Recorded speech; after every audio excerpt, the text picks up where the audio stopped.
Oh, that's racing. Guess I'll show you the road. That's good too.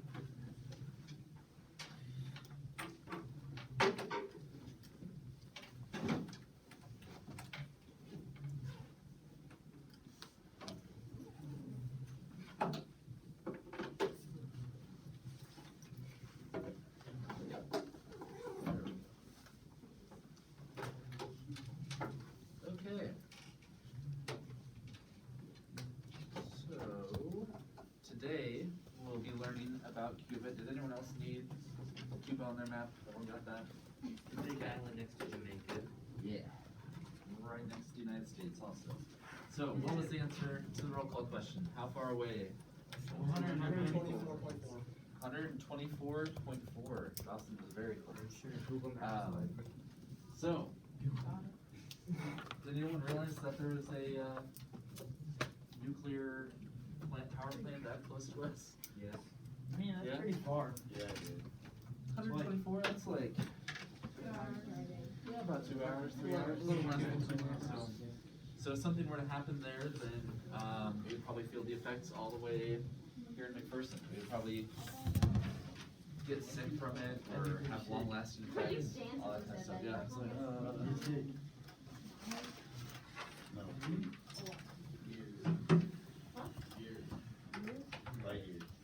However, something quality won't so, have private company. only 124 miles. That is all it is. So, today we will be learning about Cuba. It's only 90 miles from Florida. So that's about Emporia from here, 2.5 hours from here. And then just a little bit further. So, not that far at all from the United States. So we've been talking about all these other communist countries, but this is the first one that is right in our backyard, as close as can possibly be to the United States. So, Yes, what if Canada turned communist? true, Canada or Mexico, it's like as close as you can get without bordering the United States. So,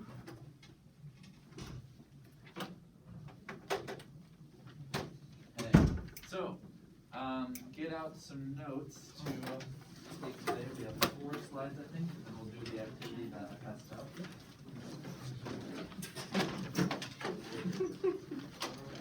I love that. Not love.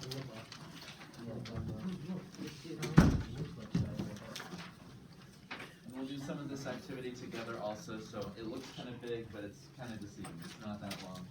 Most of the other classes have already finished it all up, so. We have like 20 minutes of extra class time left. Really, sounds like enough time to listen to Run from Shia LaBeouf.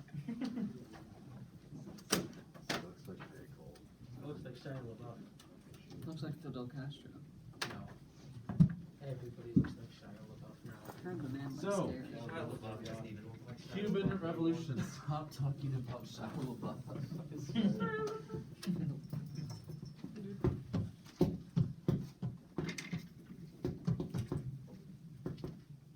So, in 1953 is when they started to become communist.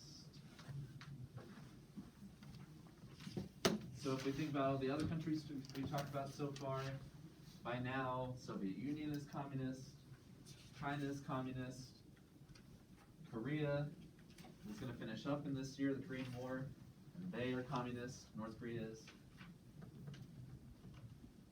About a decade later, Vietnam will be communist, so it is rapidly spreading, just like the disease like we have compared it to, it's spreading very quickly.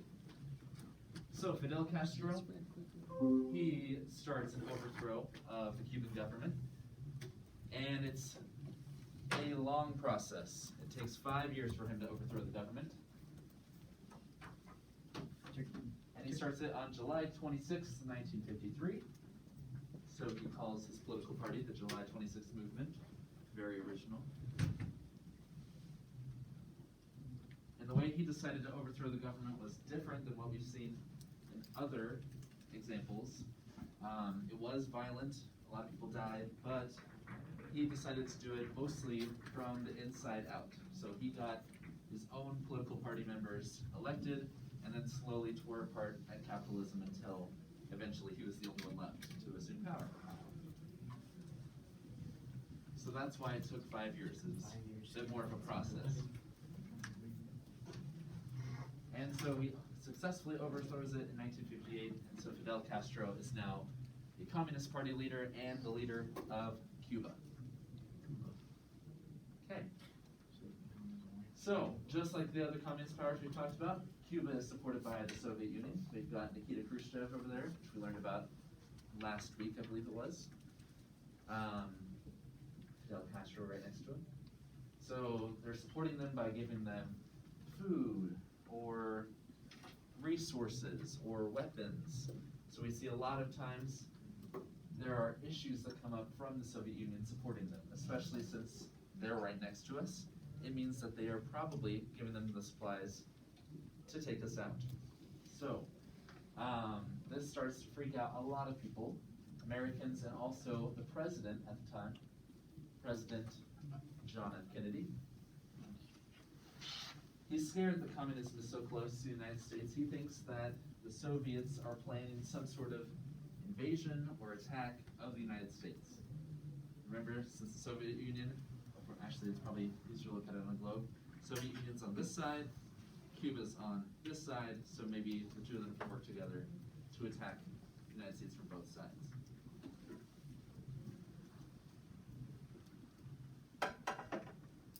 And he's also scared of nuclear weapons. This is that time period when we talked about nuclear proliferation. Both countries are getting as many nuclear weapons as they possibly can. They're building up their supply like crazy.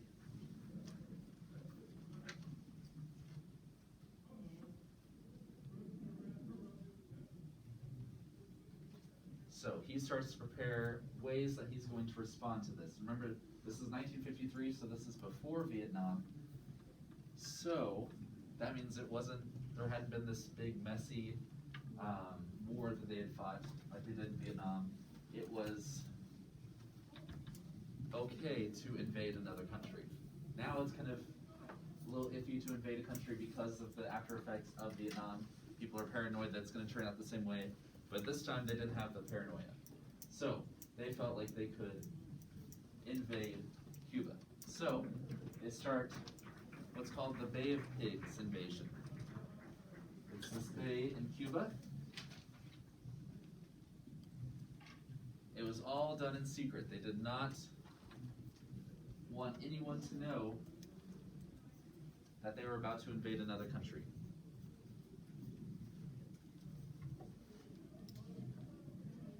So they send all these troops into the bay and they start to attack, and it turns out that Cuba is a lot stronger than we had originally anticipated, because the Soviet Union has now been giving them weapons. And so they are quickly attacking our troops and kind of winning the invasion. And then the press leaks this story, and so now the world is finding out and Americans are finding out that they're doing this secret invasion and basically starting a secret war with this country.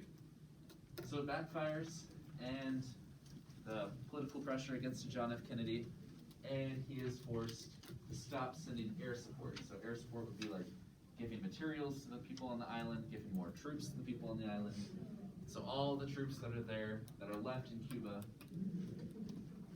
they are forced to keep fighting, and they all end up getting killed.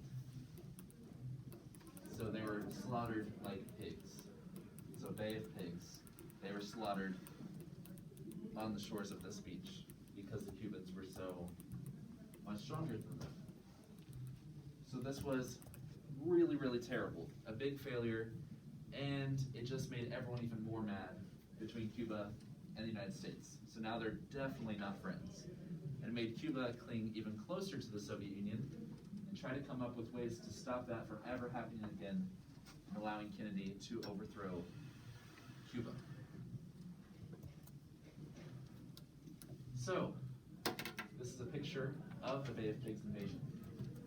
You can see just how many troops there are, all these ships coming in to this bay, and all of those people are going to end up being killed in this invasion. So a year later, we get to what's called the Cuban Missile Crisis, which is what your activity is going to be based on today. The Cuban Missile Crisis started a year after the Bay of Pigs happened, and it was because the United States flew a plane over Cuba and they found out that the Soviets had put nuclear weapons in Cuba. So they're 90 miles away from Florida and now they have nuclear weapons there. So it freaks us out. We think that they're planning on attacking us, and so it only happens for about 2 weeks, this crisis, but it's the closest we ever actually got to nuclear war. Because Cuba was threatening to use the nuclear weapons, the United States didn't want them to use them. They ended up not using it because of MAD. Does anyone remember what MAD stands for? M-A-D? It's back in the nuclear proliferation, look back in your notes if you have to. Mutually assured destruction. Mutually assured destruction, okay? So if one country attacks, then they're just gonna attack right back, and then both sides end up dying anyways, and it's a failure for both. So they end up not doing this because they think if Cuba attacks us, they're a tinier island, we'll blow them up, and then everyone loses. That's not so bad, though, if we blow Cuba up. Well, then they blow us up. Well, not if they're already There's blown no up. more Cuban stars. So if we blow them up. But we don't have to worry countervailing about Then them all those ever- innocent civilians end up dying, and we don't want that to happen. So, it's all the after effect that can happen from it. So, only a couple of weeks, very stressful time, and you will be reading through some speeches that the leaders of the Soviet Union and the leaders of the United States had, and like communications they had with each other to try to stop this from happening. So, this is the picture that they took in Cuba. You can see all of the equipment that transports the missiles. Those are the actual missiles right there.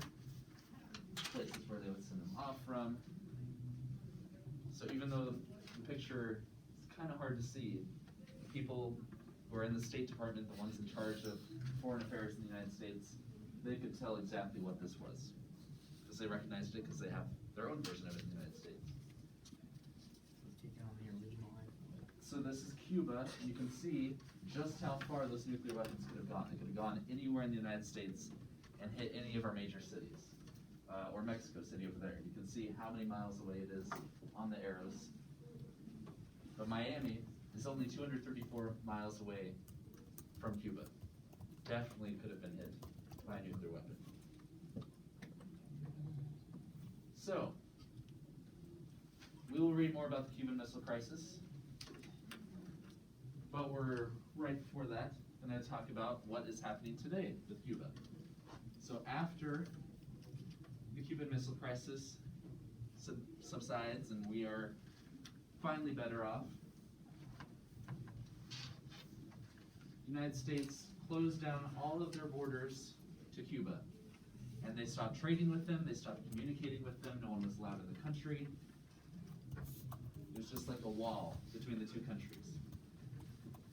And that wall lasted for well over 50 years, where we had no communications with Cuba. So if you had family in Cuba, you were not able to talk to them or see them. Until 2014, when President Barack Obama began reopening the United States to Cuba. So he started what they call the Cuban thaw, because they had this icy relationship, always angry at each other, so they started to thaw the ice, started to work together. So in 2014, they reopened embassies. An embassy is a place in the country where you can go to if you are from that country for like asylum. So if we have a Cuban embassy in Washington, D.C., and you're from Cuba, you can go to your embassy and get help from them for whatever reason. So they opened one in Cuba, we opened one in Washington, D.C. The next year, we lifted all of the travel restrictions on the country, so now we can travel back between the two different countries. If you're a fan of the musical Hamilton, they had a Cuban version of Hamilton where the main guy, what's his name? Lin-Manuel Miranda, he traveled over to Cuba and performed Hamilton for all of them because he's from there originally, or his family is. Or Mrs. Reed pointed out that Beyonce and Jay-Z vacation there in 2015. It was all over the news because they were in a communist country. What'd you say? People. And they took him off the state-sponsored terrorism list. So if you're a state sponsor of terrorism, it means that you are supporting terrorist organizations. And so it's like a warning list that we send to people saying, don't travel to this country, they support terrorism. So we took him off that list. And then when Donald Trump became president, he started to close things back down, not completely, put him back on that list. And you can still travel between the two different countries. They closed down the embassies because people started getting sick randomly, and we never were completely sure what exactly was causing all these people to get sick in the embassy. Yeah, it was sus. And then President Biden hasn't really undone any of those things, but we can expect something will probably happen with Cuba over the course of his term that will change what happened previously. So they're still communists to this day. When Fidel Castro died, his brother, Raul Castro, took over, and he became the communist leader. So even though it's only 90 miles away, now we don't have that threat of nuclear weapons because, as you'll read, they decided to take those nuclear weapons off of the island. So, pull out that worksheet. It's called Document-Based Questions, and those of you online, they are on Google Classroom. So, if you look at this front page here, it's kind of the historical background, the introduction to what the Cuban Missile Crisis is. Basically, I already explained it, but I will read this to all of you. Then on the next page, you'll see a copy of a speech, and you'll see that in all of the other 4 pages here. Okay? At the very bottom, it'll tell you who's giving the speech, or the letter, or why. So it's John F. Kennedy's speech to the American people in 1962. So we'll do this first one together as a class.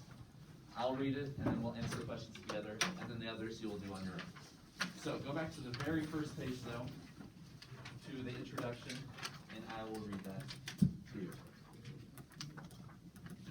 Okay. You'll also see at the very bottom of this page, there's a question. There's also one on the very back page, right there. Don't answer those, because they're essay questions, and we basically already answered them in class. So you don't have to do that. Awesome. Okay, for 13 days, the Soviet Union and the United States were on the brink of nuclear war. Their hostility was based on the placement of nuclear missile heads in Cuba. Conflict began shortly after the unsuccessful Bay of Pigs invasion. Nervous about another American attack, Cuba turned to the Soviet Union. In July 1962, Soviet leader Nikita Khrushchev and Cuban leader Fidel Castro reached an agreement in which ballistic missiles were placed in Cuba in order to prevent American aggression. Meanwhile, in the United States, the government was denying allegations that had been paying no heed to the placement of nuclear missiles 90 miles away from Florida. To confirm that the Soviet Union and Cuba were indeed a threat, an American U-2 plane captured aerial photographs of various launch sites. As a response, the United States established a military blockade around Cuba. This tactic was used to stop the Soviet Union from bringing nuclear missiles into Cuba. In addition, the United States wanted the Soviet Union to disassemble the current weapons and send them back home. After several excruciating days of negotiating, Khrushchev and President John F. Kennedy came to a decision. The Soviets would remove their ballistic missile heads from Cuba in exchange for the United States promising to never invade Cuba, going back to the Bay of Pigs we talked about.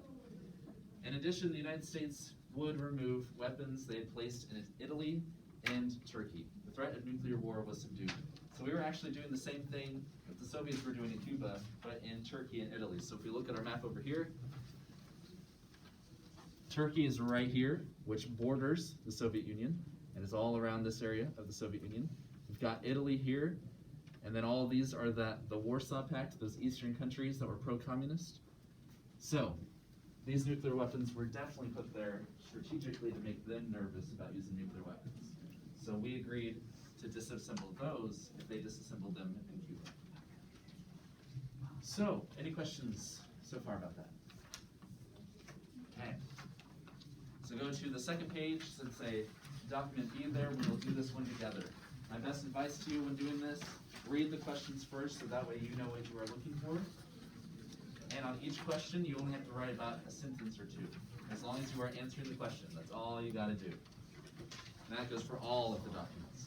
Okay, so the first two questions, according to John F. Kennedy, what evidence has been gathered? Evidence is in quotations, so the word evidence is probably up above in the speech. So if you find the word evidence in the speech, it probably has the answer there. And how does Kennedy offer a solution to this conflict? Okay. We have unmistakable evidence that a series of offensive missile sites is now being built on that island. Cuba has been made into an important strategic base by the presence of these long-range offensive weapons of sudden mass destruction. This is an open threat to the peace and security of all of the Americas.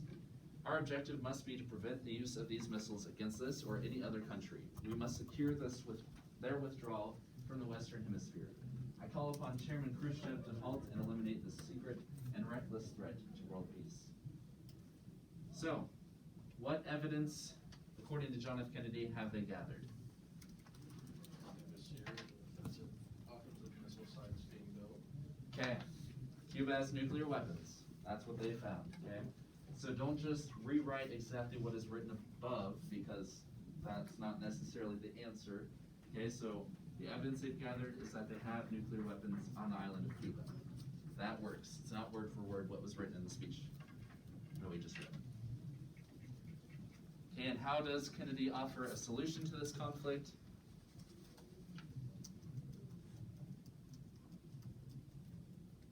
Anybody?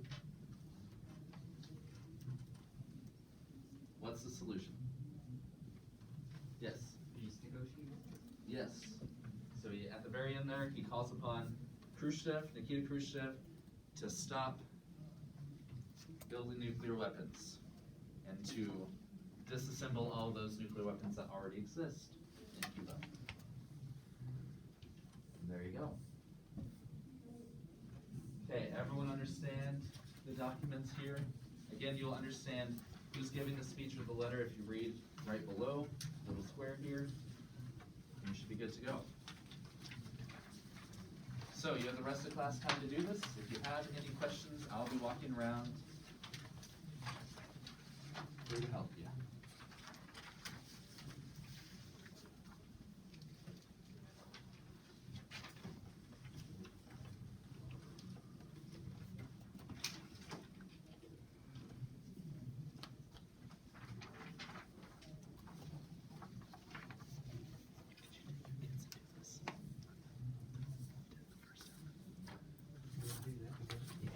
If you can, yeah. If you're busy.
best advice to you is to read the question first and then do the reading.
Once you're done with it, you can bring it up here, put it under these little plaques, corresponding with your last name.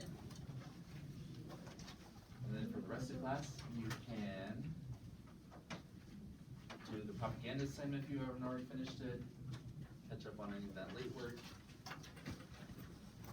roll call questions, all that stuff. And I wrote all of on that. Sure. Yeah, the Ed puzzle from the remote day.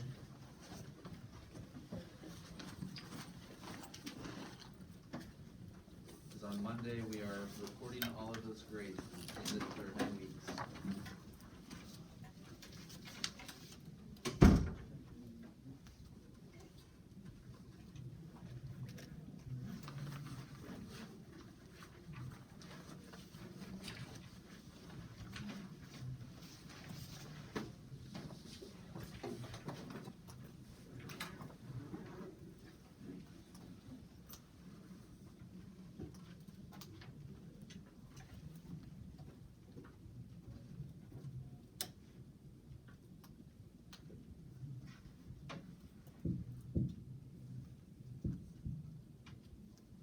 Do we put it underneath the letter or above? Yeah, so you're,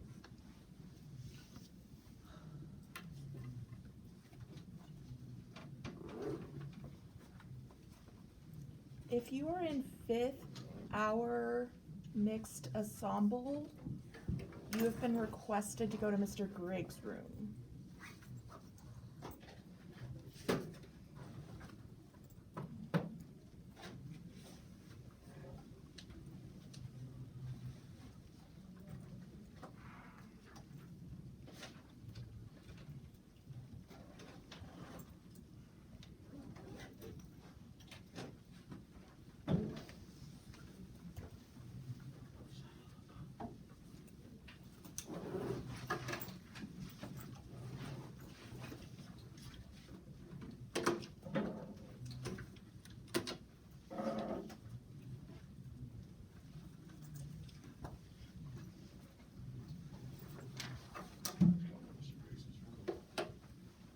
Have a great weekend.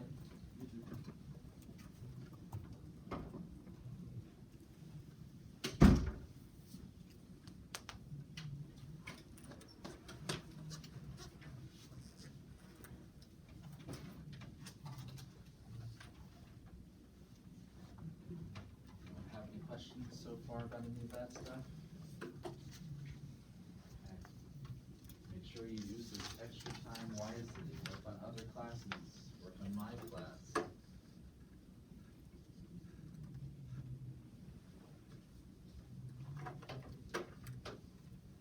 On Monday, we'll be working a little bit on that Leaders of the Soviet Union graphic organizer, the one that was assigned not this past remote day, but the remote day before that.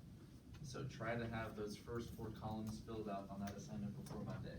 You'll have some class time to do the 5th one, maybe some of the extra columns. Yeah. Is that assignment only for people who are like doing remote or for people who were taking the test? Oh, it's for everyone. Yeah, remote Yeah, I day. never got that. It's on Google Classroom. Remote day, Leaders of the Soviet Union. So it should have been done, not this past remote day on Tuesday, but the Tuesday before that.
left. Make sure you're using that time super wisely.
kind of.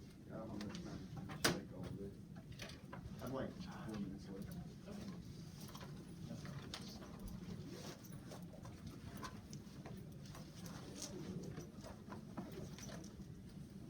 Again, make sure you are trying to get that graphic organizer, Leaders of the Soviet Union finished.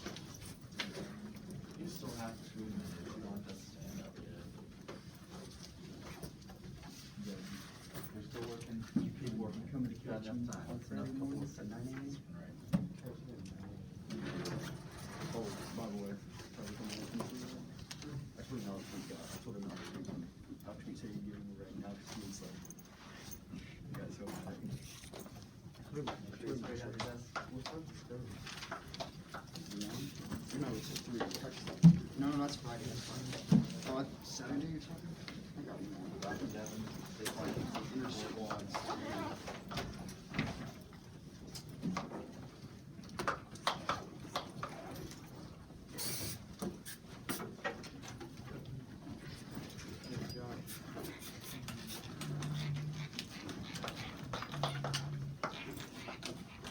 If you did not know, you go to the crisis thing, and it's also homework day.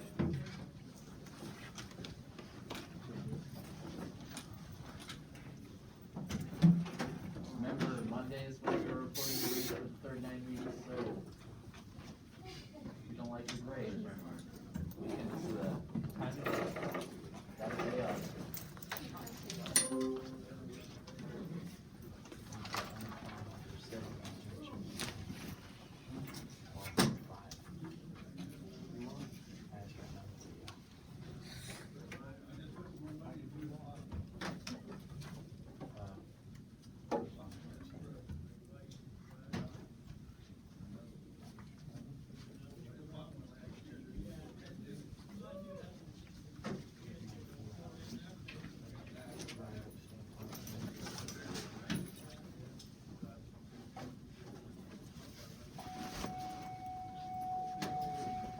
Have a great weekend, everyone. Mr. Moore, will you share your favorites and propaganda projects? I will, on Monday I will.